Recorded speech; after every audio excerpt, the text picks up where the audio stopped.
कहानी की शुरुआत में हम दो मरीन बायोलॉजी के स्टूडेंट्स को देखते हैं जिन्हें समुद्र में काफी दिलचस्पी होती है। ये दोनों एक कपल होते हैं।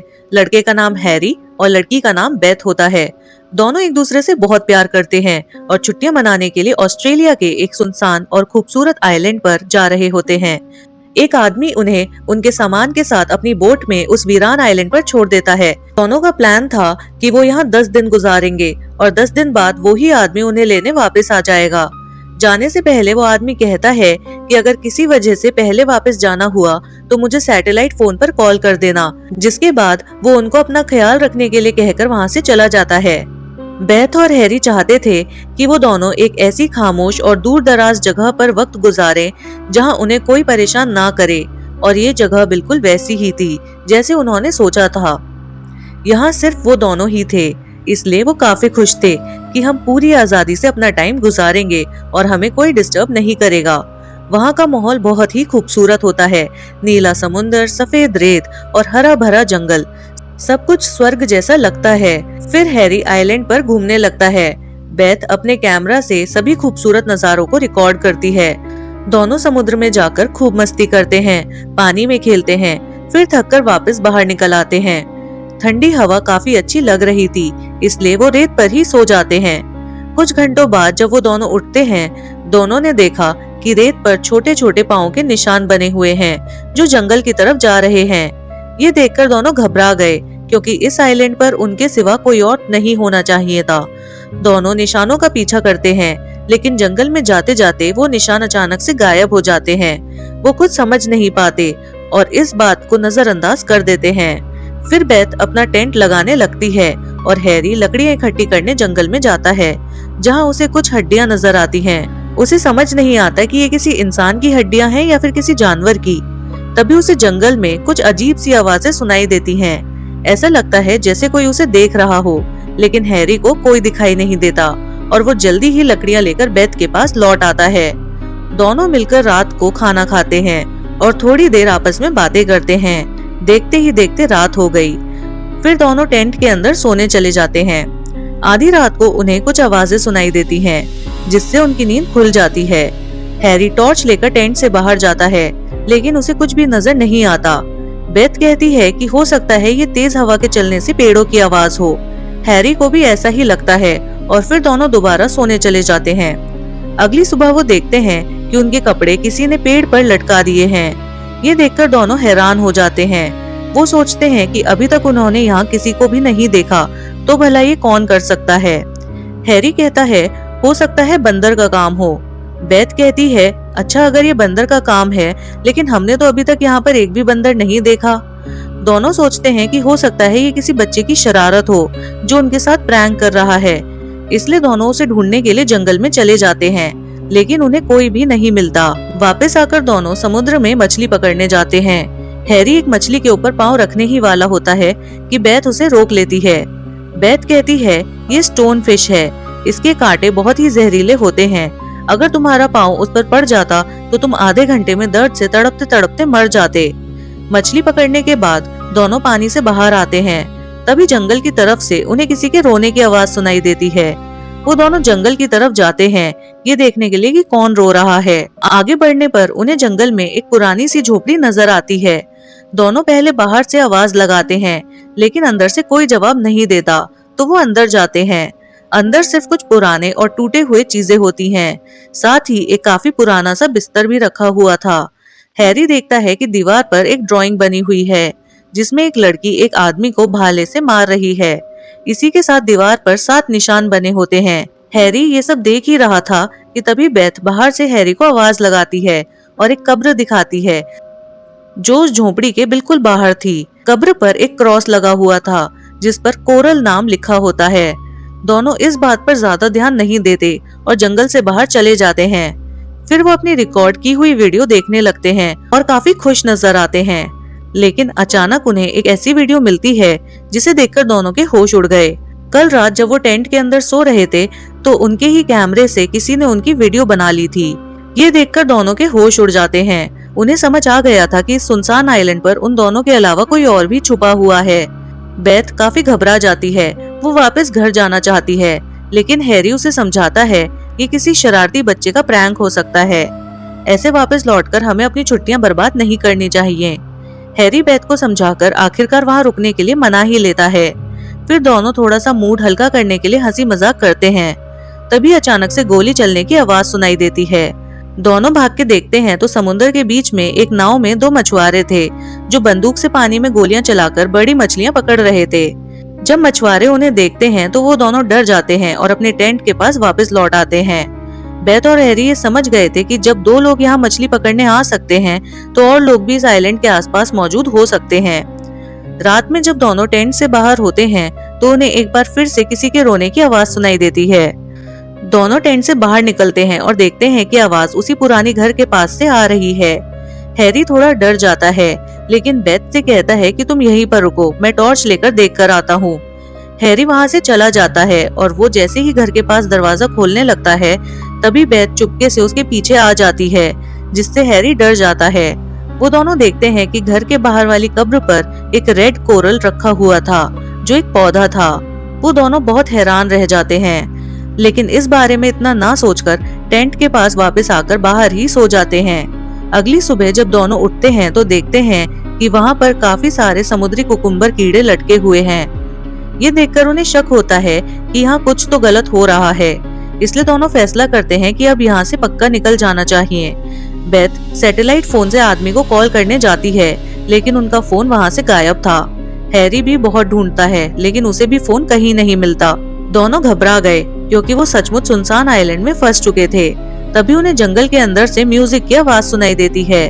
दोनों उस तरफ जाते हैं और देखते हैं कि दो मछुआरे वहाँ बैठे हैं। ये वही लोग थे जिनको हैरी और बेथ ने एक दिन पहले समुद्र में बंदूक से मछलियां पकड़ते देखा था। बेथ और हैरी को शक होता है कि शायद इन्हीं लोगों ने इनका सैटेलाइट फोन चुरा लिया है। वो उनसे फोन वापस मांगते हैं लेकिन मछुआरे उनकी लैंग्वेज नहीं समझ पाते। तब हैरी गुस्से में उन पर चिल्लाता है और उन्हें भला बुरा कहने लगता है। ये बात मछुआरों को बिल्कुल पसंद नहीं आती। दोनों गुस्सा हो जाते हैं। एक मछुआरा हैरी को मारता है और दूसरा बेथ के साथ बदतमीजी करने लगता है, जिससे दोनों घबरा कर वहाँ से भाग जाते हैं। जब मछुआरे बोट के पास जा रहे होते हैं तब बेथ और हैरी जंगल में जाकर उनके सामान की तलाशी लेते हैं लेकिन उन्हें फोन कहीं नहीं मिलता। तब हैरी पानी में तैरकर चुपके से उनकी बोट तक पहुंच जाता है और फोन ढूंढने लगता है, लेकिन बदकिस्मती से एक मछुआरा उसे देख लेता है। वो उस पर हमला करता है और उसे जख्मी करके बेहोश कर देता है, जिसके बाद वो हैरी को घसीटकर वापस आइलैंड पर ले आते हैं। रात में हम देखते हैं कि बेथ और हैरी दोनों को एक पेड़ से बांध दिया गया है। उनके मुंह भी कपड़े से बंद कर दिए गए थे। दोनों मछुआरे शराब पीते हुए उन्हें बुरा भला कह रहे थे। एक मछुआरा बेथ के साथ बदतमीजी करने लगता है तो दूसरा ये सब मजे से देख रहा था। तभी जंगल के अंदर से कुछ आवाजें सुनाई देती हैं।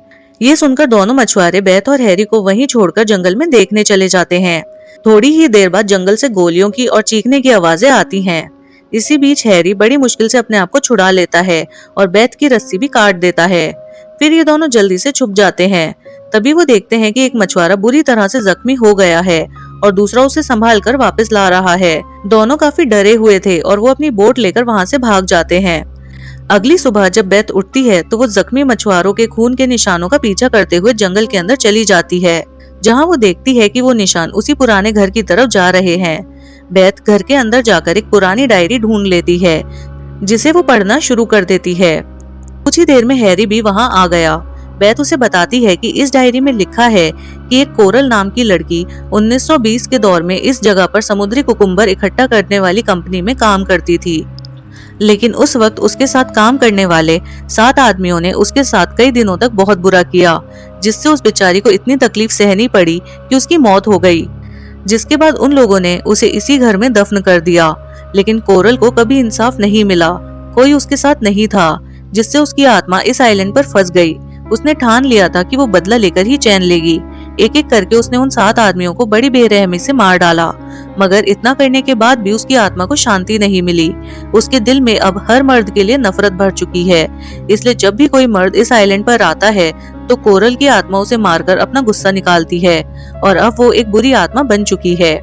हैरी को ये सिर्फ एक भूत वाली कहानी लगती है, उसे किसी बात पर यकीन नहीं होता, लेकिन बेथ का कहना था कि ये सब कुछ सच है। वो समुद्र के किनारे से कुछ शेल्स, सीपियां और शंख उठाकर कोरल की कब्र को सजाने लगती है। तभी उसे घर के अंदर से कुछ अजीब सी आवाजें सुनाई देती हैं, जिससे बेथ समझ गई थी कि कोरल की आत्मा आसपास है। रात को बेथ हैरी को सब कुछ बताती है। वो कहने लगी कि मुझे ऐसा लगता है कि कोरल की आत्मा इसी आइलैंड पर भटक रही है। हैरी अभी भी उसकी बात पर यकीन नहीं करता। वो कहता है कि अगर कोरल हर मर्द को मार देती है तो मैं अभी तक कैसे जिंदा हूँ। अब रात के वक्त जब बेथ और हैरी सो रहे थे, तब आधी रात में उनकी नींद खुल जाती है। वो दोनों जब चेक करने बाहर जाते हैं तो देखते हैं कि वहाँ पर 2 कब्रें बनी हुई हैं। ये देखकर बेथ बहुत ज्यादा डर जाती है और रोने लगती है। हैरी उसे संभालकर शांत करता है। अगली सुबह दोनों मिलकर लकड़ियां इकट्ठी करते हैं ताकि वो लोग आग जला सकें, क्योंकि उनका सैटेलाइट फोन चोरी हो चुका था। वो बुरी तरह यहाँ पर फंस गए थे, इसलिए उनके पास सिर्फ एक ही रास्ता था, आग जलाना, ताकि कोई धुआं देखकर उनकी मदद करने आ सके। हैरी जंगल में जाता है और तभी उसे घर के अंदर से फोन की रिंग सुनाई देती है। वो फौरन घर के अंदर जाता है और देखता है कि उसका सैटेलाइट फोन वहीं पर पड़ा है।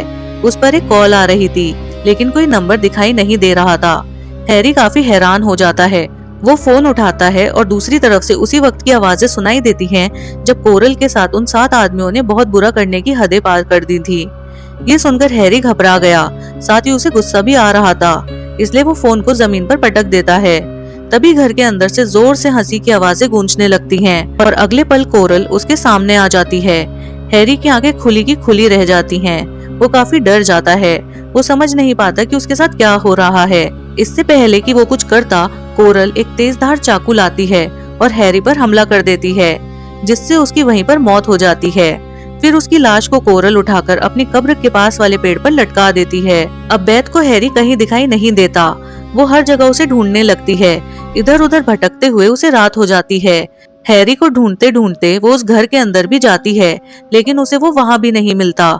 जब वो घर से बाहर निकलती है तो उसकी नजर पेड़ पर लटकी हुई हैरी की लाश पर पड़ती है, जिसका खून पूरी तरह से कोरल की कब्र पर टपक रहा था। ये सब देखकर बेथ का दिमाग चकरा गया। वो ये बर्दाश्त नहीं कर पाई और वो बेहोश हो जाती है। अगली सुबह जब बेथ को होश आता है तो देखती है कि हैरी की लाश गायब है। वो घबराकर अपने कैंप की तरफ भागती है, लेकिन वहां उसे एक नई कब्र दिखाई देती है। उसका मन कह रहा था कि ये हैरी की ही कब्र है, जिसे कोरल ने दफन कर दिया है। बेथ बहुत ज्यादा डर जाती है और जल्दी से लकड़ियों में आग लगा देती है ताकि धुआं उठे और कोई उसे देख सके। तभी वो देखती है कि कोरल समुद्र के बीचों बीच एक पत्थर की चट्टान पर खड़ी है। बेथ उसे आवाज देती है और बिना सोचे समुद्र की तरफ बढ़ने लगती है। देखते ही देखते उसका पैर एक स्टोन फिश पर पड़ जाता है और उसके जहरीले कांटे बेथ के पैर में घुस जाते हैं, जिससे जहर उसके पूरे शरीर में फैलने लगता है। फिर किसी तरह वो तड़पते हुए किनारे तक पहुंचने में कामयाब हो जाती है। उसे पता होता है कि अब उसके पास आधा घंटा भी नहीं बचा, जिसके बाद वो मर जाएगी। वो हैरी के साथ गुजारे हुए टाइम को याद करने लगती है। 10 दिन पूरे हो जाते हैं और वो आदमी जो उन्हें छोड़कर गया था, बेथ और हैरी को लेने के लिए वापस आता है, लेकिन आइलैंड पर कहीं भी उनका नामो निशान नहीं होता। आदमी हर जगह ढूंढता है, फिर घर के अंदर भी जाता है, जहाँ पर कुर्सी पर उसे वही डायरी रखी हुई मिलती है। जब वो डायरी उठाता है तो उसके पीछे हम बेथ को खड़ा हुआ देखते हैं, पर बेथ की तो मौत हो गई थी, तो इसका मतलब है कि ये बेथ की आत्मा है। और अगले ही पल वो उस आदमी पर हमला कर देती है और उसे बेरहमी से मार डालती है। अगले सीन में दिखाया जाता है कि कोरल की कब्र के पास एक नई कब्र बनी हुई है, जो किसी और की नहीं बल्कि बेथ की थी। इसका मतलब ये था कि अब बेथ भी कोरल की तरह आत्मा बन चुकी है, जो इस आइलैंड पर आने वाले मर्दों को मारकर कोरल का बदला लेगी, और इसमें कोरल उसका साथ देगी और दोनों इस तरह रिवेंज को आगे बढ़ाएंगी। इसी के साथ दोस्तों ये मूवी यहीं पर खत्म हो जाती है। अगर आपको हमारा एक्सप्लेनेशन पसंद आया तो वीडियो को लाइक कर चैनल को सब्सक्राइब करना ना भूलें। मैं मिलूंगी आपसे अगले शानदार एक्सप्लेनेशन के साथ। तब तक के लिए धन्यवाद। Bye bye.